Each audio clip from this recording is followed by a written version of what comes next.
our search for the seven... I fear that continuing your journey may be difficult. Yes, the nation has been closed by order of its deity, the Electro-Archon Ball. And just as the people of Liyue preferred to call me Rex Lapis, she too goes by another name among locals in Inazuma. Paimon thinks we've heard that one before. Raiden? That is the case. And since Raiden is also the shogun of the Inazuma Bakufu, people call her the Raiden Shogun. That said, though people at the wharf were saying that the situation in Inazuma is very tense, Paimon doesn't remember that always being the case. It wasn't that bad last year. Zhongli, since you're Rex Lapis, shouldn't you know something about what's happening there? Just how did Inazuma become a closed nation? It's because of visions. Visions? When faced with circumstances beyond their control, humans often bemoan their lack of power. But if a person shows true strength of will at a desperate and fateful moment in their life, the gods will look upon them with favor. This is what visions are. Magical foci bestowed upon those who have been acknowledged by the gods. Uh-huh. That's how people in Teyvat see it. But starting from last year, the Raiden Shogun began promulgating the Vision Hunt Decree.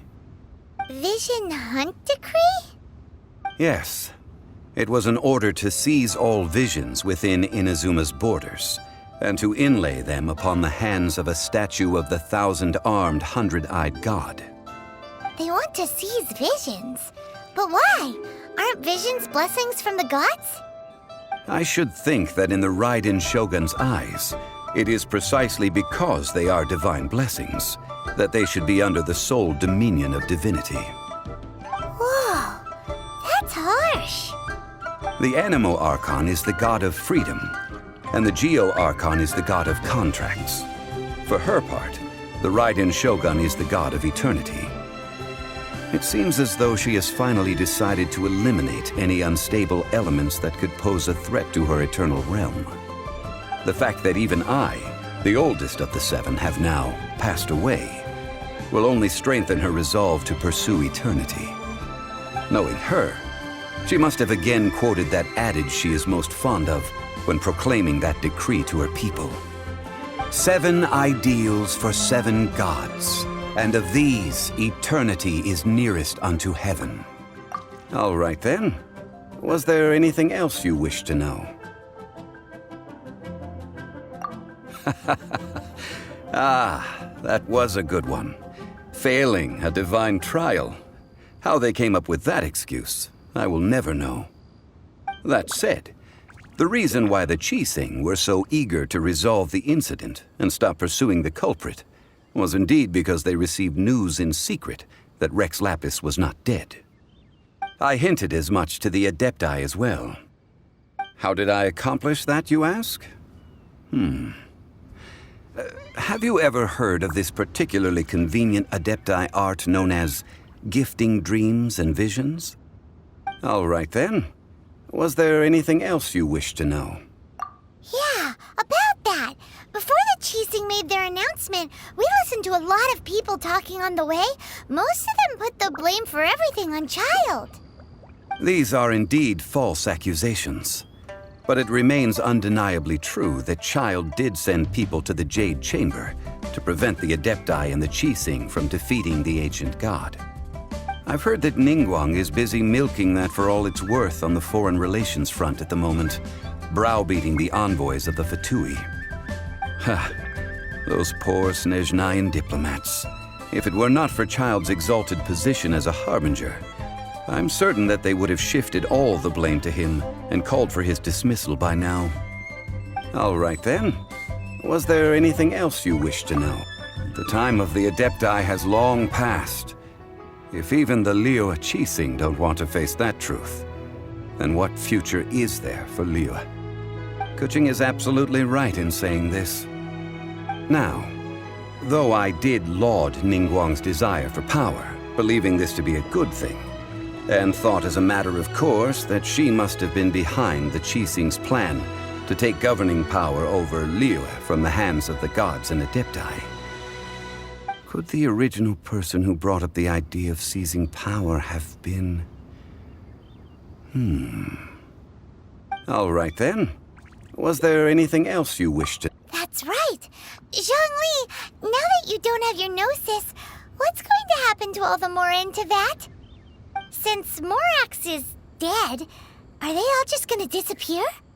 Also, isn't the Golden House the only mint in the entire continent? Will it even continue to work? The Mora present now will not vanish. But the Golden House will indeed have to cease operations for a lengthy period of time, since creating Mora requires the use of the Geo-Archon's power. This is terrible! We're all about to run out of Mora! The world is coming to an end! Yes, this is indeed a major issue from a financial standpoint. Well, I suppose we'll just leave such troublesome matters to the Liyue Qixing to debate. Then, did you at least set some private funds aside for yourself? Oh, a private fund. This does seem like a good, logical, common-sense idea. It's a shame. What's a shame? It's a shame that I didn't think of it at the time. All right then. Was there anything else you wish to know? Well then, I suppose you'll have to find a way to get inside this closed nation. Have patience. I suspect that some serendipity must first come into play.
Is it just Paimon, or is there something weird about those hilly trails over there? Paimon thinks so too. We've seen plenty of hilly trails before, and they're always the bad guys. But this is different. Uh-oh. This is right by the Wangshu Inn too. Oh, the guests are in great danger. Now that we've seen it, if we don't do anything about it, Paimon will feel really guilty. Let's go take care of them.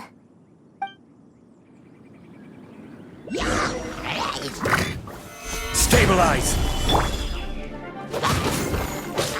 Drop!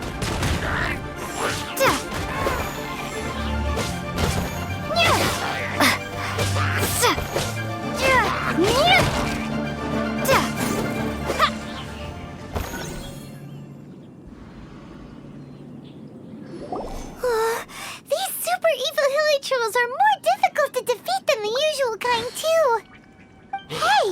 Seems like people are gathering over there. Wonder what they're doing. Whoa! See that guy in the mask? He scared off all the hilly trolls. Oh, you mean like Xiao? Now that you mention it, this guy's mask is kind of similar to the one that he wears. But the magic he was using seemed even more adeptacy than Xiao's. Shall we go say hi?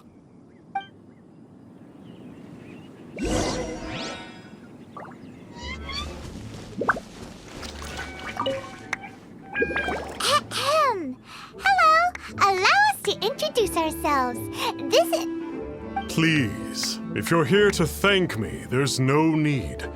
Cleansing the world of evil is the duty of the Adepti. Think nothing of it.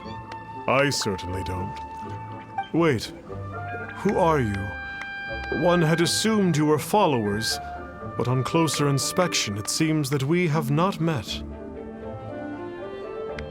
My name's Paimon, and this is my sidekick. Then it is right that our paths coincide. One too shall introduce oneself, for it is good manners to comply.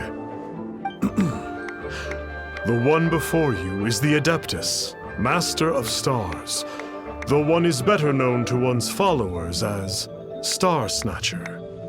One descended from one's mountain abode to cleanse the world of evil, whereupon fate saw fit that our paths should cross. Now, tell me that which you wish for. Our wishes?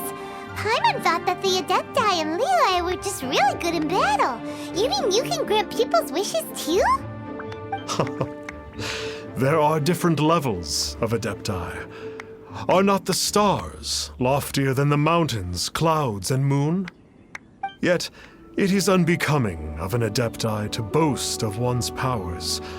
One would have you first speak to one's followers, and only then make your verdict.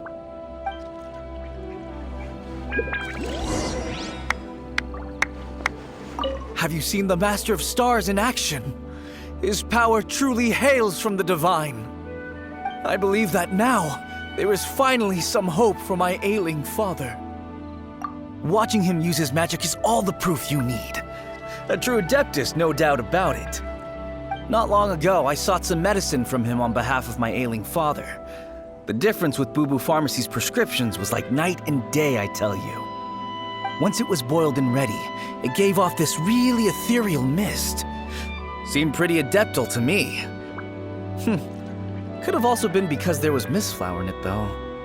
Adepti medicine is surely the most potent. My father will recover soon, I just know it. Sure, you have to make some sacrifices if you seek help from an Adeptus like the Master of Stars. I had to give a few antiques as offerings. But my father's life is worth much more than a few old relics, right?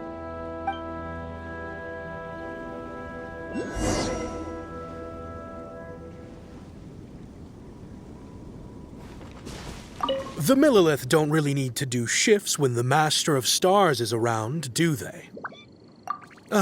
I'm a merchant, and I had an especially valuable batch of goods that needed transporting recently. So I asked the Master of Stars if he would make the journey with me, as presumptuous as that was. Reason being, monsters run a mile as soon as he so much as holds up his talisman. We didn't have the slightest bit of trouble the whole journey. It didn't come cheap, of course, but then soliciting the services of a god is a monumental affair. Just look at the Rite of Dissension. So I can accept it, but I doubt that most from outside of Liyue would be willing to.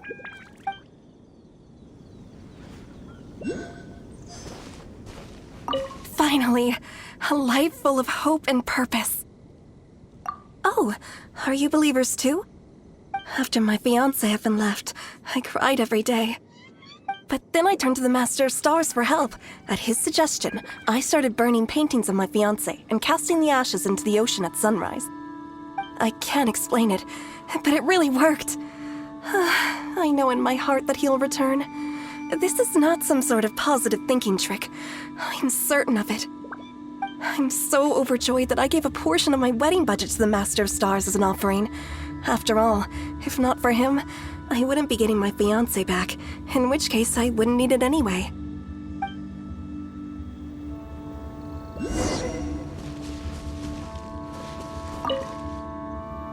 What do you think?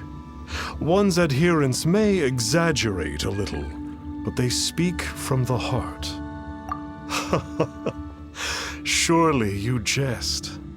There was once a senior adeptus, Xie Wuliang, known to the people as Liangzi. He said this: all things are connected. That which mortals call imagination is merely the bridge betwixt the spiritual and the material. In other words, their wishes are already on the path of transitioning into reality. Does this make things clearer? Nope. It makes them way more complicated. But basically what you're saying is that their wishes can come true, right? Indeed. You are perceptive, my diminutive friend. Okay. So we also have one other question. Oh? You need but ask.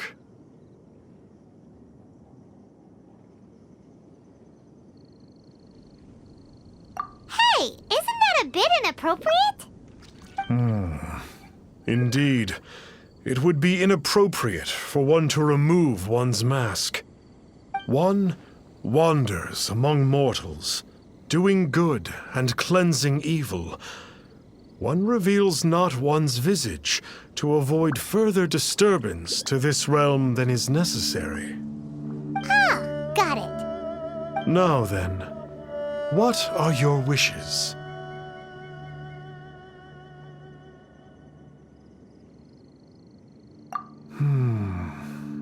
One senses that a tragic tale lies behind this wish. So be it. This wish is not beyond one's power to grant. But first, one must see some proof of your faith. What's that supposed to mean? The way of the Adepti cannot be grasped from words alone. One must seek the profound truths that lie beyond them. Should you fail to perceive one's hidden meaning, then regrettably, one may lend you no aid. What do we do? Paimon doesn't understand him at all.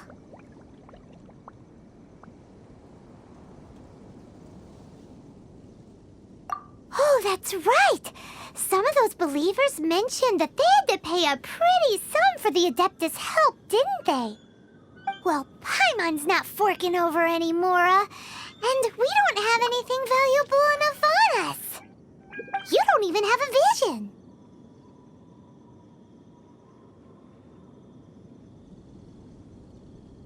Hey, why don't we make him a tasty snack?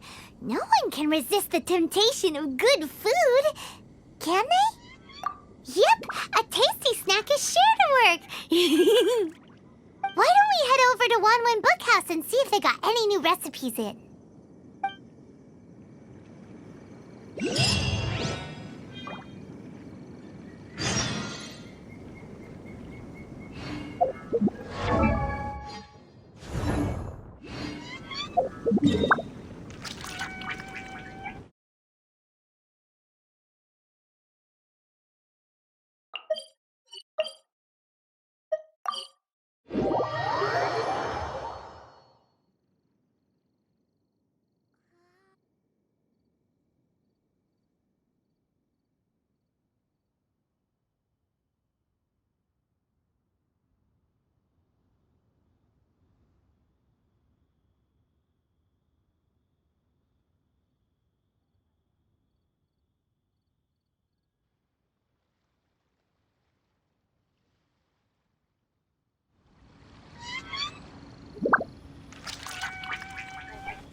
Quake!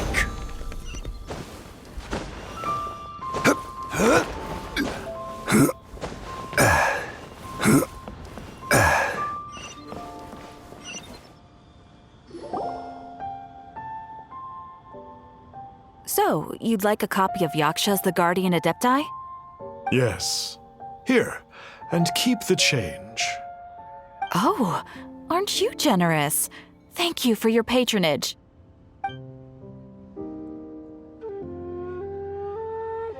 Hey, isn't that, Star Snapper? What a coincidence running into him again. Did you hear the name of the book he just bought? Was it Yaksha's The Guardian Adepti? Well, anyway, it was definitely a book about the Adepti. Why would an Adeptus want to buy a book about himself?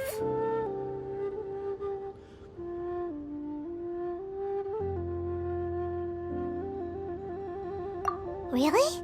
What's so fishy about him?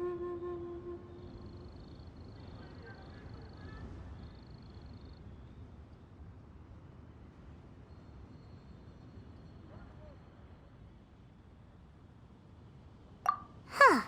That's a good point. None of the other Adepti we've met seemed like they needed anything from anyone. Paimon thinks we should check out that book. Maybe we'll find out something about this guy that we can use.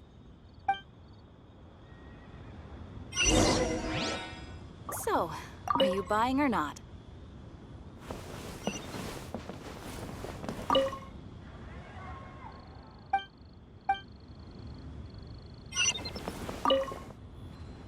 Hey there!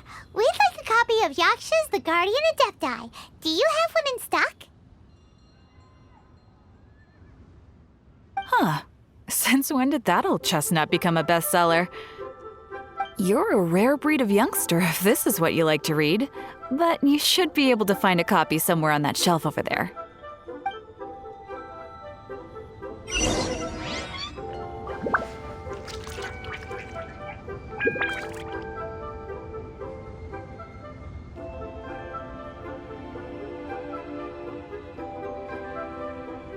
So, are you buying or not?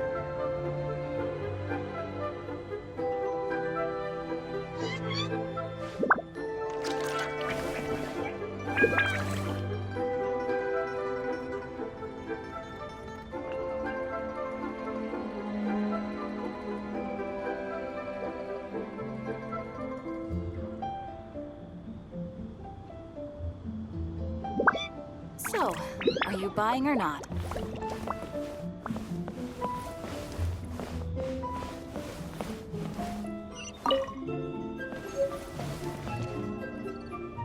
This is the one! Let's see what it's all about, shall we? In ancient times, Liyue was a land of misery, where the shadow of evil loomed large. As slain gods festered, their vengeful wrath cursed the world, manifesting in infernal forms. When demons stirred, miasmas, Monsters and mutations infested the land. Then Rex Lapis summoned the Yakshas to vanquish the demons. They swore an oath: restore order through slaughter, purge evil through battle. To this, we dedicate our lives. Eons of bloodshed later, karmic debt weighed upon them, phantom wrath seeping into their broken souls. They went mad with fear, turned on each other, or succumbed to the darkness. Of the 5 foremost Yakshas, death came to 3, while the 4th vanished without a trace. In the millennia since, one conqueror of demons remains the sole surviving Yaksha in the mortal realm.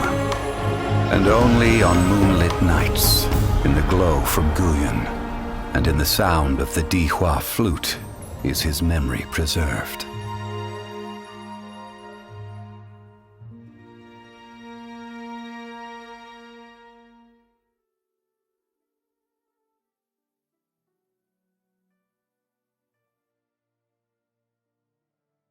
This book is about the Yakshas, a group of adepti who defend Liyue. Seems like a pretty niche topic. Was there anything that stood out to you?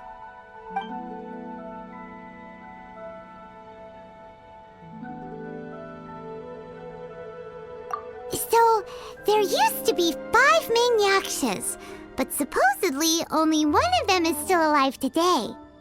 Do you think that it could have anything to do with that Star Snatcher guy? No, surely not. He doesn't exactly give off the impression that he's been suffering for thousands of years. The book says that the wrathful spirits of the gods defeated during the Archon War can sometimes cause plagues, monsters, or mutations. All of which sound pretty horrendous. Hey, wait a second! Paimon wonders if... Do you think those super evil hilly churls we saw earlier were the mutations that the book's talking about? The book says that the Yakshas, after fighting against the wrath of the gods for thousands of years, became bound by karma. Poisoned by the hateful thoughts of the gods, the Yakshas would often descend into indescribable fits of terror, rage, or agony. It's so tragic. After everything they went through in all of their years of protecting Liyue, they got no reward and had to deal with so much suffering instead. Yep, Paimon thinks we've already summed up all the key points. So back to the matter at hand. The things we need answers on are 1, where did those super evil-looking hilly trolls come from? And 2, what does Star Snatcher have to do with the Yakshas, right? Now to head back to where this all started and commence our investigation. Let's part the fog of mystery that hangs over Dwayne Karst and let the truth shine through in its full glory. To be honest, Paimon actually hopes he is a real Adeptus. His exorcism technique seemed real enough at least. But if we get our hopes up, there's further for them to come down. So it makes sense to investigate thoroughly first, just to be sure. Alright, let's head back to Wangshu Inn! Are you buying or not?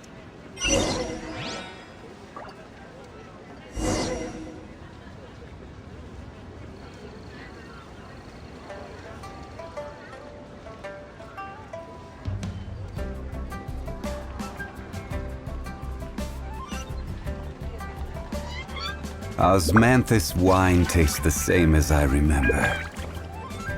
But where are those who share the memory?